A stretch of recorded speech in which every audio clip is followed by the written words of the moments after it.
Hello viewers, இன்றைக்கி நாம் இந்த வீடியோவில் கிறிஸ்மஸ்க்கு ஸ்பெஷலாக ஒரு டர்க்கி பிரியாணி எப்படி பண்ணலான்றதை ஸ்டெப் பை ஸ்டெப் பார்க்கலாம். இது ஒரு டிப்பிக்கல் சென்னை ஸ்டைல் பிரியாணி தான், பட் கொஞ்சம் வாணியம்பாடி ஸ்டைல் மிக்ஸ் பண்ணி செய்ய போகிறேன். வாங்க வீடியோக்குள்ளே போகலாம். இந்த பிரியாணி செய்யறதுக்கு நான் ஒரு கரெக்டாக 3/4 கிலோ தாவத் பாஸ்மதி ரைஸ் எடுத்து வச்சுருக்கேன். ஃபர்ஸ்ட் நாம் கறிக்கு ஒரு மேரினேஷன் பண்ணிக்கலாம். 1 டீஸ்பூன் காஷ்மீரி சில்லி, இஞ்சி பூண்டு பேஸ்ட்டு, கொஞ்சமாக உப்பு சேர்த்து ஒரு 1 hour ஊற வச்சுக்கலாம்.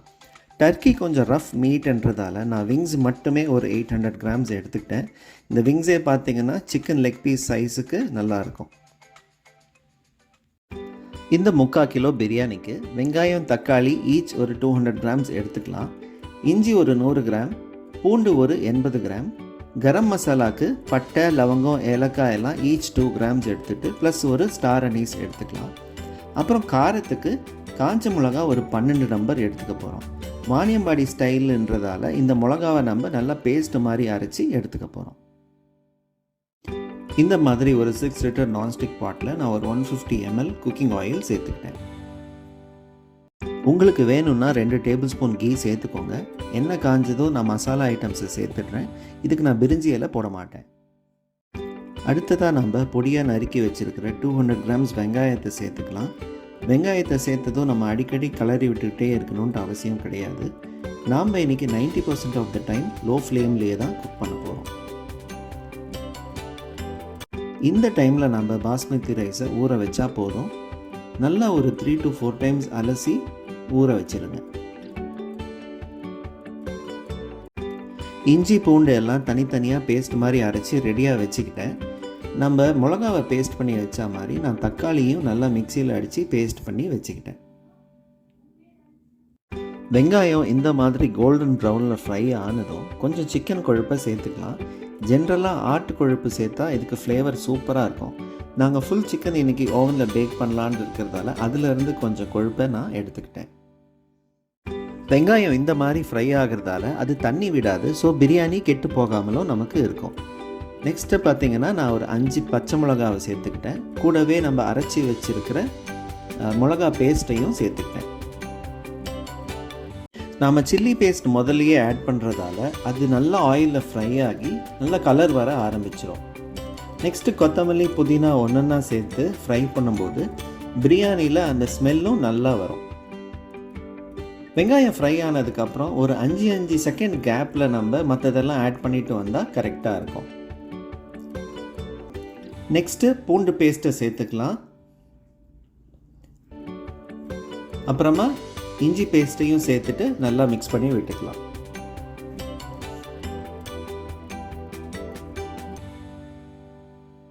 அடுத்ததாக உப்பு ஒரு 2 டேபிள் ஸ்பூன் சேர்த்துக்கலாம்.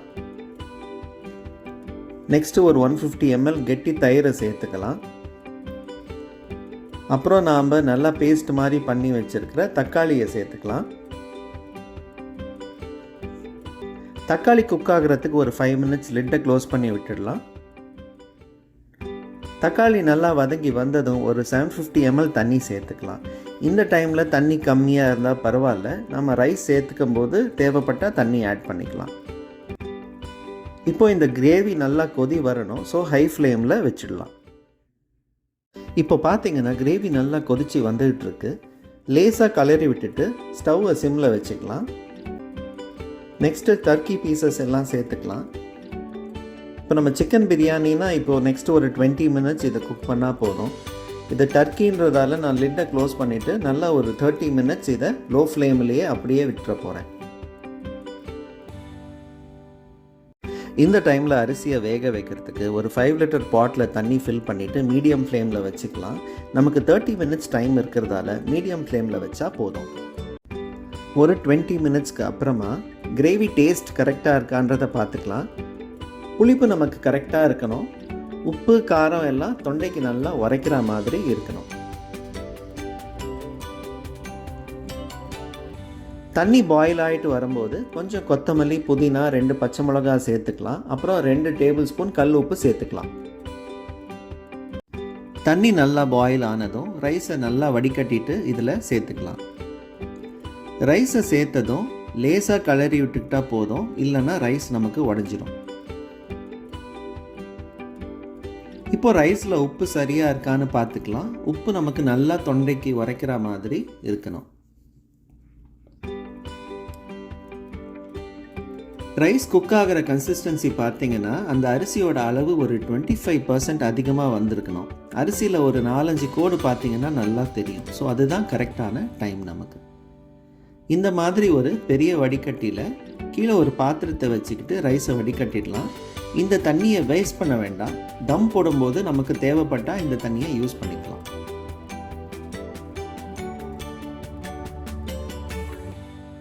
இப்போ நமக்கு கிரேவி நல்லா ஒரு 30 மினிட்ஸ் குக் ஆகிடுச்சு. வடித்து வச்ச அரிசியை உடனே நம்ம இதில் சென்டராக கொட்டிடலாம். இது சென்டராக இப்படி கொட்டும்போது பீஸ் எல்லாம் சைடில் போய் தம் உடைக்கும் போது கரெக்டாக இருக்கும். இதை லேசாக இப்படி கிளறி விட்டதுக்கு அப்புறமா ரைஸும் தண்ணியும் ஒரே லெவலில் இருக்கான்றதை பார்த்துக்கோங்க. தேவைப்பட்டால் ரைஸ் வடித்த தண்ணியை யூஸ் பண்ணிக்கோங்க. தம் போடுறதுக்கு நான் இந்த மாதிரி ஒரு அலுமினியம் ஃபாயில் கவர் பண்ணிவிட்டு மூடியை டைட்டாக க்ளோஸ் பண்ணி ஃபுல்லாக சீல் பண்ணி விட்டுடுறேன். இப்போது இது நல்லா ஒரு 20 மினிட்ஸ் லோ ஃப்ளேமில் அப்படியே விட்டுடலாம்.